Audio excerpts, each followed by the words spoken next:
I remember. I remember. Can you guess what car this is? You're right, the all-new Mazda CX-8, and we're here in Kulim, Kedah at the Innokom assembly plant where this car is assembled. Yes, that's right, CKD, and I'm going to show you what the car is all about, what it's like inside, what it's like to drive. Let's not waste any more time, man. I'm quite excited as well. Okay, just thought I'd take you on a walk around the all-new CX-8.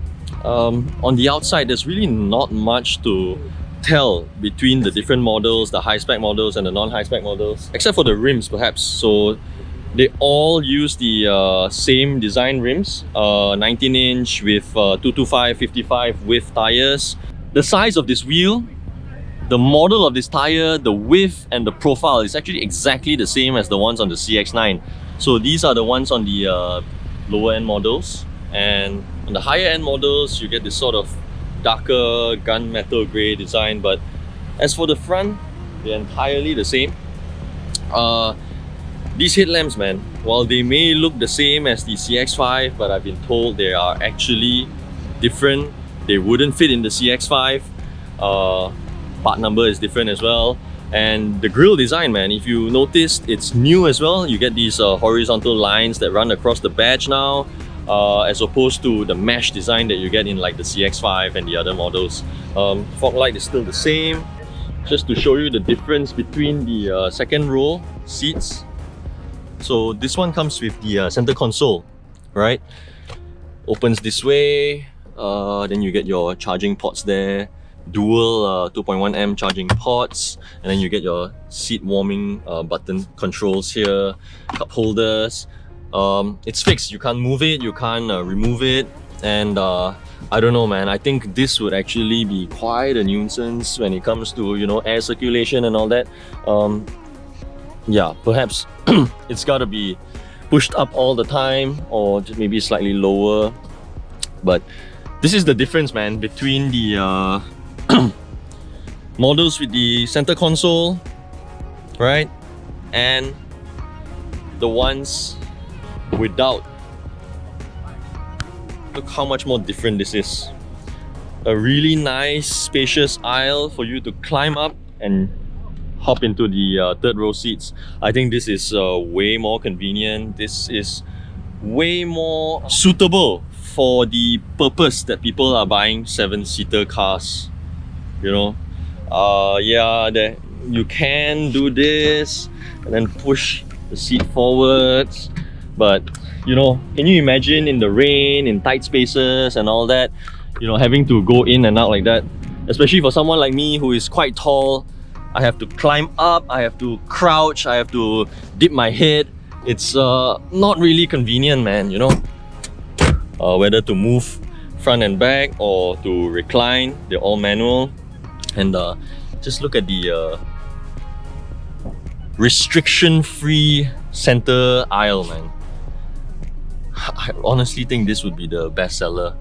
Again, all down to price. I thought I'd go through a few of the controls up here for you. This is for the heat warmers. Not sure why we need that kind of stuff in Malaysia. It's to control the rear aircon, which comes with the temperature controls as well. So this entire air conditioning unit is a 3-zone air conditioning unit, and over here is the display for the safety belt warnings for the second row and third row. Power tailgates all round, and may not seem like much, but I think you can easily fit about 4 cabin size luggages, you know, on a short 3-day 2-night trip. Now as for the back, I know what you're thinking. These tail lights, they look like the ones on the CX-9. In fact, because of this chrome strip that runs across the entire tailgate, linking those 2 tail lights, it does look a lot like the CX-9. But again, they're completely different. They wouldn't fit in the CX-9. And I suppose if you actually look closely, you observe closely, the CX-9 does have a slightly wider arse, for the lack of a better word. So, all new CX-8. Before we set off, thought I'd just talk about maybe the driving position, man. Always spot on. Even though it's an SUV, it still feels very driver-centric.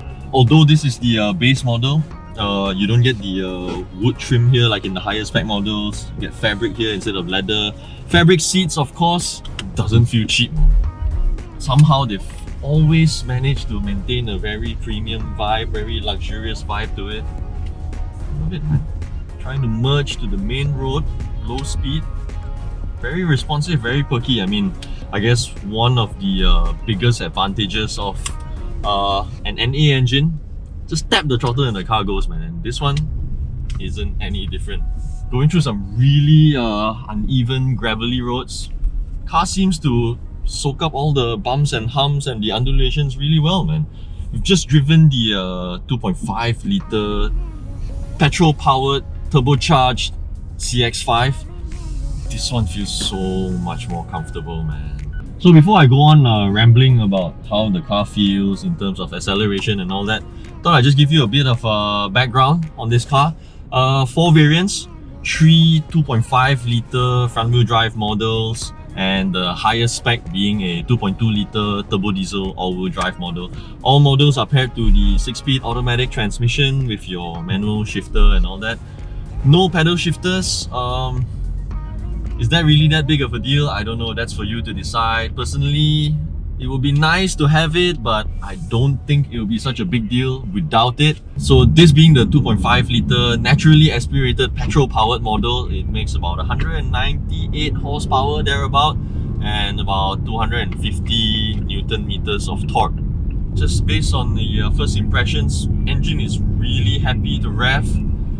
Definitely doesn't whoosh away like you would in the turbocharged models, but very meaty mid-range, man. Between say 3,000 to 4,000 plus. That's when you really feel the power coming in. And yeah, I mean, it would be nice to have a turbocharged model, you know, considering the car weighs so much heavier than the CX-5, and yet the CX-5 is the one that gets the 2.5 litre turbocharged petrol-powered engine. This, being much heavier, gets the 2.5 NA engine. Not sure why that's the case. We'll try to find out, let you know. But does it feel underpowered? Definitely not. Could it use a bit more power? Definitely. And but enough, I guess. If I have to describe the way the car accelerates in terms of power, enough. Yeah. The brakes, man, really cool. Like my co-driver, my co-passenger pointed out earlier, the brakes are a bit small, but the way it brakes, man, it bites. You feel the car slowing down sufficiently. You see the speed reducing quite rapidly, but the way in which it slows down the car, man, it's as if it's a butler's way of giving you something, and not, you know, an angry wife passing you your phone or something. There you go. You just brake like that. It's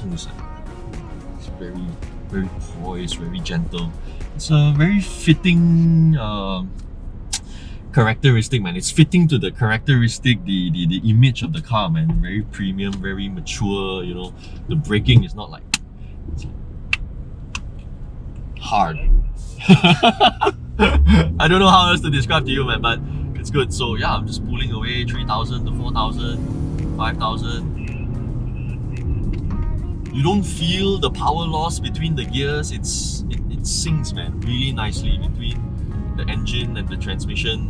They work together really nicely, man. That's what I really like about NAs though. Like with the turbocharged models, yeah, it's more powerful and all that, but somehow no matter how quickly they make those turbo engines respond, there's still a lag there. There's always a lag, man, no matter what. As for the rest of the car, very familiar. I mean, if you've been in Mazdas, you've spent time in modern Mazdas, you've owned modern Mazdas, all this wouldn't be at all new to you. Good job, man. Like, this being the base model, somehow a lot of brushed aluminium trims, panels. It doesn't try to be it doesn't try too hard to be luxurious. I'm pretty sure you've been in some cars where, you know, they try to throw too much chrome into the interior. to project a luxurious vibe. Too much gloss black trims. Oh, those are the worst.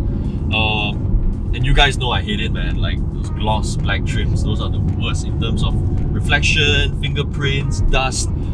So far on this car, you only see it on the window controls, the gear lever, console, and I guess can live with it lah. Gonna have to try out the second row and the third row seats, man. I'm really curious as to how refined the cabin is, because Mazda is really like banging on about it, man. Especially the third row. Alright, man, rear seat stuff, rear seat talk. The front seat has been adjusted to my position, to my comfortable position, because I just came from the front seat, the front passenger seat. Look at the amount of space you got here, man. Headroom's pretty decent, actually pretty comfortable, man. This carpet just doesn't do it, man. It just makes you feel as if Mazda just drove this to some accessory shop and got it spec'd. I don't know, man. What do you guys think about this sort of curly, wiry carpets, floor mats? I'm not a fan, man. It just looks so out of place. It's like me standing in, I don't know, Star Hill or the luxurious part of Pavilion. I just look lost. And so does these floor mats, man. Otherwise, man, you get rear aircon vents. Like I said earlier, 3-zone air conditioning. You get to control the temperature. You get to control the fan speed. You get to control the air direction. You get automatic air conditioning as well. And geez, let me put this up to like the highest speed. I mean, granted, it's a new car as well. Dude, the blower is so strong. It blows really well. Strong blower this. If you prefer the SUV look and you want to have the 7-seater MPV style of seat arrangement, I think the two lower models are the ones to go for, man. I mean, it's so much easier to get in and out of, especially if you want to carry like say 6-7 adults, full-size passengers. Having to push the seat forward, recline it for your passengers to squeeze into the back can be quite inconvenient, whereas this one gives you the SUV look, but at the same time the flexibility, the accessibility of an MPV, man. Yeah, I think these two models are the ones to go for. But then again, the two lower models come with fabric seats. I don't know, can you live with it? You gotta ask yourself. I mean, a lot of people are buying Alphas, Velfires from the grey importers with fabric seats anyways. But if you ask me, this is the one that I would go for, man. I don't mind not having the center console, and without having the center console, I don't have the rear USB ports. Like, I think I can totally live with that. Just buy a few more power banks, man. I mean, you can buy a car this expensive, just buy a few more power banks and, I don't know, tuck it in the back seat or something. The amount of work that Mazda has put into cabin refinement, I really feel it lah. Like, especially in terms of noise dampening, vibrations. So the rear quarter panel apparently has had some vibration dampening materials put in, and the base of the D pillar has got some sound absorbing material put in to reduce wind noise. And also the gap between the roof molding and the roof spoiler has been reduced, again to reduce wind noise. And from where I'm sitting, man, considering that we're doing unspeakable speeds, okay, this is well in excess of our national speed limit, it actually feels quiet enough, man. You obviously at that speed you will hear a bit of noise, but it's worse in other cars, trust me. And it feels really nice and plush here, man. Like, I'm sorry I can't think of anything to point out yet, but for the brief moment that I am in this car, all the impressions are positive, I must say. Yeah, it's actually a very impressive product. I love this armrest as well.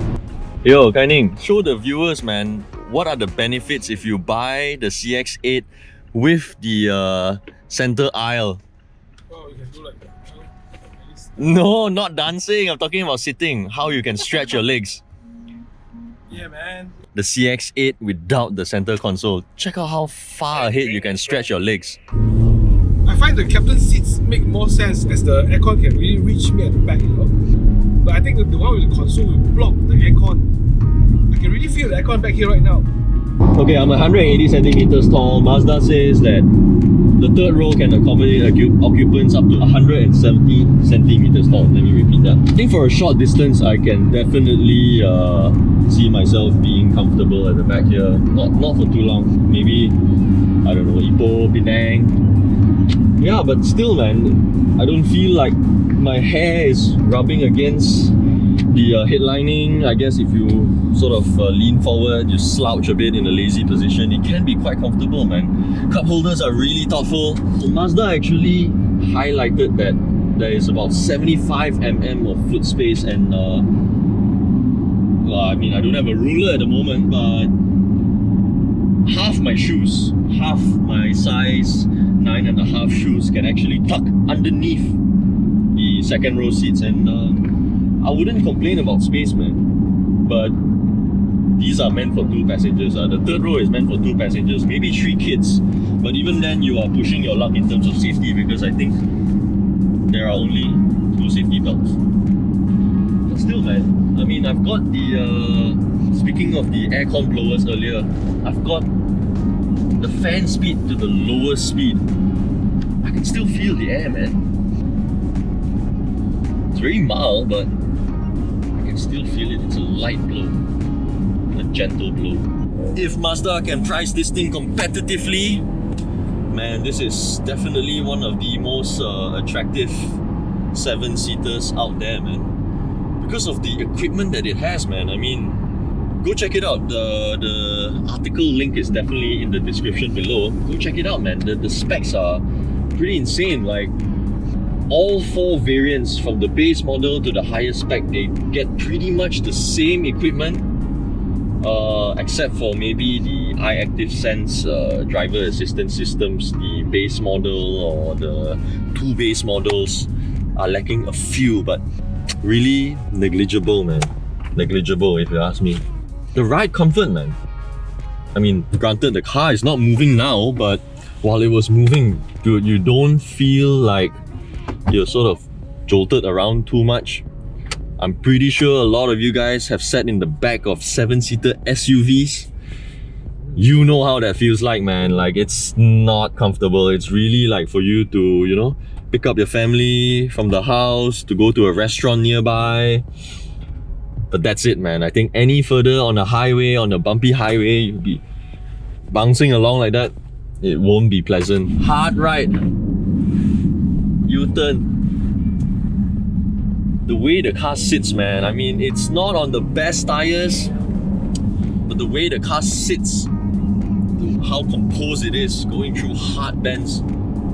Very impressive, man. Okay, so now let me see. We are doing about 80, 90 kilometers an hour. I'm pretty sure the footage is clear enough for you to see how much movement my body is going through. Not much, right? Yeah, we're going through some horizontal lines. I'm sure you can hear the pop, pop, pop, pop, pop, pop, pop.